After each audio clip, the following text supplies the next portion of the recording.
So the topic of today's sermon is common sense. What is common sense?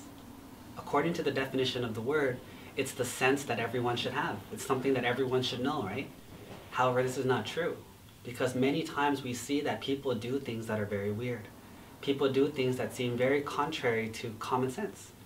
So where does common sense actually come from? Common sense comes from training it, teaching it. What are some examples of common sense? Well, you don't put your finger into a light socket. It's common sense. It will electrocute you. You don't walk in front of a speeding car. It'll hit you. It's common sense. But if you think about it, where did we learn these things from? We learned them from other people who have made mistakes. We've learned them when we were little kids and we wanted to put our finger or a fork or a spoon into a light socket, and someone hits you and says, oh, if I do this, it's going to hurt. I don't know how the electricity feels, but my mom is going to hit me. It's not going to feel good. Even dogs get trained. And what they get trained through is pain, fear of the pain, fear of the suffering.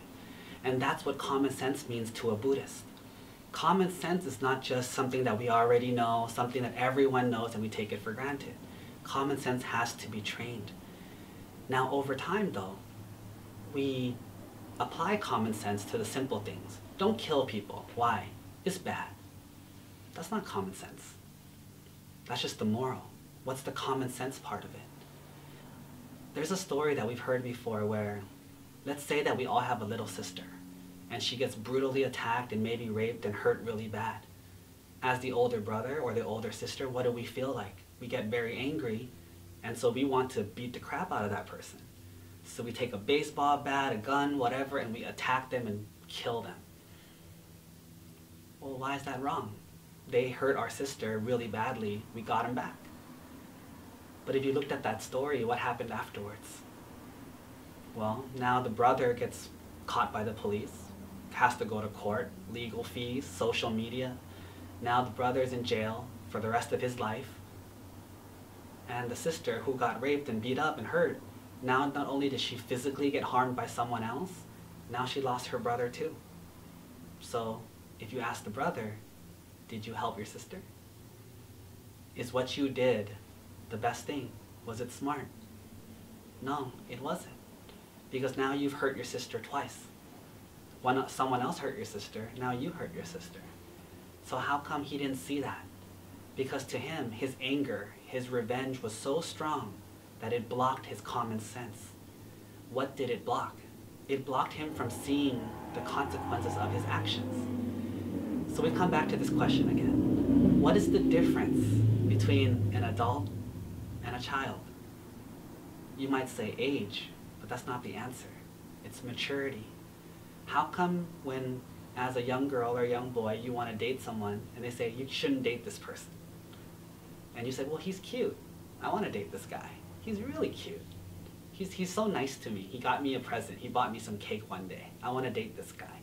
And your mom says, no, you shouldn't. Why?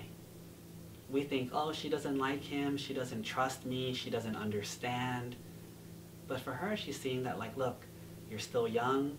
You know, you're not that far away in school yet. If something happens and you get pregnant or something bad happens, it ruins the rest of your life. There's a huge risk involved. But as the child, what do we think? He's really cute. He's so cute. I just want to hang out with him.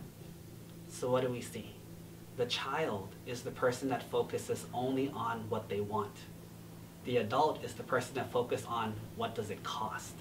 What do you have to pay for it? And that's the difference. Someone who understands common sense will understand both. It's natural to want things. It's natural to want to have things. However, it should be natural to also be afraid of the consequences. And that is why we have the 5 precepts. What are the 5 precepts? Don't kill, don't steal, sexual misconduct, bad speech, and intoxication. It's not just blanket laws. There's reasons for it. If you hurt and kill people, people don't like you. Nobody likes to be around violent, mean people. If you steal, nobody trusts you. Nobody wants to lend you anything or give you anything. If you're a cheater, no one trusts you. No one wants to be in a relationship with you. Everyone's afraid of you. They look at you like you're dirty. If you have a bad mouth, you're always saying bad words, people are disgusted by people like that. And if you're always high and drunk, people don't trust you to be smart and make good decisions. It's not necessarily a thing about heaven or hell. Buddhism comes down to a simple concept of consequences. So common sense is just another word of saying, do you know the consequences? And if you know the consequences, would you still do those things? And the answer is no. But the reason you do it is because you overlook or you don't know the consequences. So the true purpose of Buddhism is not to scare you. It's not to trick you. It doesn't need your money. The true issue of Buddhism is to make you smarter, make you more mature, and help you make the right decision.